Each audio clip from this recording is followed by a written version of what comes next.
I am back in the shop getting ready to either make a couple of half Volkswagen cases or do some irreversible damage and have a couple of paperweights. Possible future beer cans. Now hopefully we can get this done okay.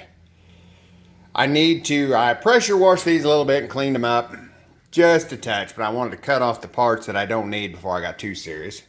Still got that black sealant goo everywhere. It doesn't come off very easily.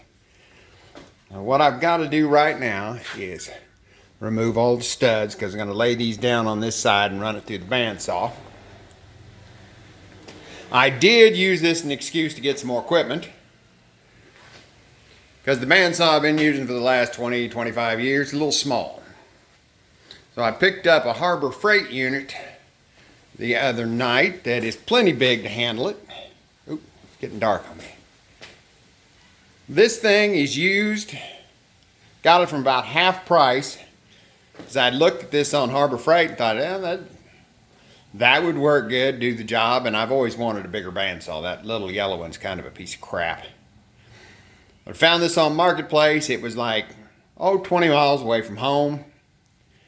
Texted the guy, it's like 8:30 at night. And he's like, yeah, I've still got it.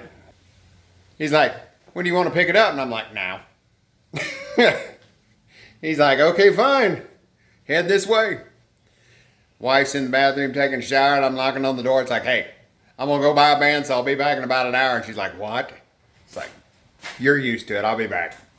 But it did come with a nice magnetic fence, and that thing, I don't know what that cost, but it was definitely a nice addition that he made to it because it holds really strong. So I've got that set at the 4 1/4 that we need to take off of the case.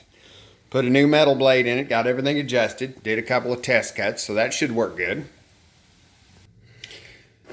When the plans call out the 4 1/4 depth, they just show the flange here, but you've also got this raised area that sticks out on the back, so I'm not exactly sure if they mean 4 1/4 here or 4 1/4 here.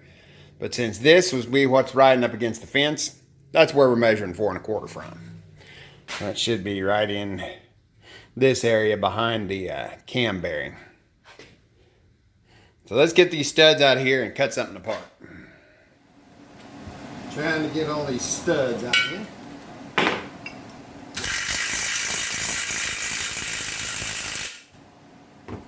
See all the stuff flying off that nut as it went on? Number 2 Permatex. These have been requiring a little heat right along the base of the threads there to get them out. Not a whole lot of heat. The propane torch has been working fine. A good way to know if you've got enough heat, just leave the O-ring on the stud. About the time it starts catching on fire, you got enough heat.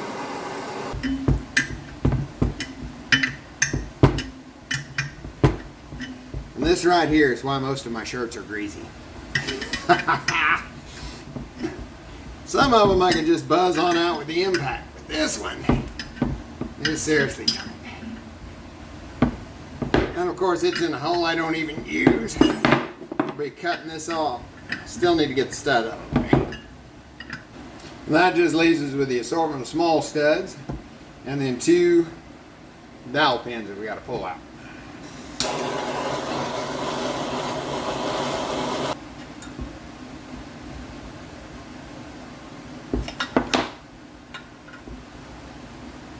Some of these are quite stubborn.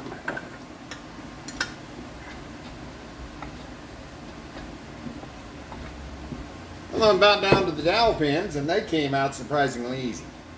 This vice grip and rotate them a couple of times, and they come out. If that doesn't work, same as the rest of them, heat.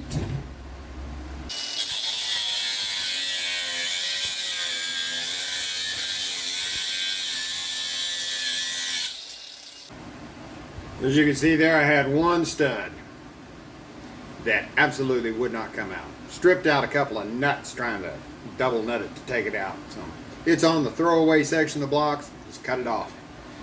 Now, I think I'll go ahead and pull this distributor drive, figure out how it comes out because we're not going to need it anymore. And that's just extra weight. And just basically tap it right out through the top of the case. Now I'm going to go through and carefully clean up all the mating surfaces on both half of the case, so they will lay flat on the bandsaw, so we can cut this off. Now the plans say either to use bandsaw or reciprocating saw. I don't know about the rest of you, but I can't cut a 2x4 straight with a reciprocating saw, so that's why I got a bandsaw. Yeah, it's a little bit crude. Taped a Sharpie onto my mag base here. Set the point at 4 1/4 up, just so I can make a light scribed line across there. The fence will be guiding the cut, but that just gives me a little bit of a reference mark in case something goes sideways. Oh, got one more stud over here. Dang it. Now when I was putting that scribe line on there, on the that would be the left side of the case when you're looking at it from what will be the front. The cut line is going to go right through here where the cylinder stud holes are, and this has had case savers put in it already, which is nice, but those are steel, so I'm going to get those out of there. That's what they look like right there, because some of them came out with the studs. Of course, the ones that I needed to come out stayed in there. So I'm going to pull those out, that way I don't hit a chunk of steel as I'm cutting through there. A little heat and a screw extractor are taking them right out. Yeah, I've double checked everything. I think we're ready to start cutting.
Well, I think that went extremely well. There's possibly a little bit, there was a little bit of deflection here as you went across that open spot because you were cutting back in on an angle. So that's why I was working it back and forth a little bit. But it doesn't really matter. This all has to be, you know, I'll machine it all flat. I put a bolt back in the top and then the little alignment pin on the front to get it put together. Well, that's what they were meaning in the plans. It says to, you obviously have to weld in a hunk here. And then it said, it just showed the back panel and build up in 3 places with welds so you can machine it flat. Well, there's your 3 places. Where it caught the edge of the cylinder and then where it went through the stud. So no problem. I like it. I don't know why I was so against having a half VW to begin with. I'm really enjoying this. I'm going to end the video here. It's hot, tired, want to do something else. I did want to mention what my plans are. You know, I took the engine apart. Crank was kind of iffy. Sounded like a cast crank. Parting lines looked like a forged crank. So what I did was I ran the numbers and I just ordered a complete rotating assembly from Scott Kastler. While it takes a year to get an engine from him, he's so far behind. He said he could probably have me the rotating assembly in about 3 to 4 weeks. And for the money, considering I'd have to buy the cylinder kit and then weld on weight, still send it out to have it balanced either to him or to somebody else. It was just, the money was like, just buy the whole assembly ready to go from the guy that knows how to build these, you know, better than probably anybody else. So that's on the way, should be here in another 3 to 4 weeks. And then that will have, I went with a 92 millimeter. I was originally going to go with the 88 and just make a 28 horse, but he was saying the cylinders are hard to get. And I looked at the fuel burn versus the range. I still have like 3 hours of range according to the plans. That should be plenty. So went with the 92 millimeter bore, end up with a 32 horse motor with the 69 millimeter stroke. So that should be coming. Next video will probably be cutting the heads in half. So be watching for that. Like and subscribe. Thank you for watching.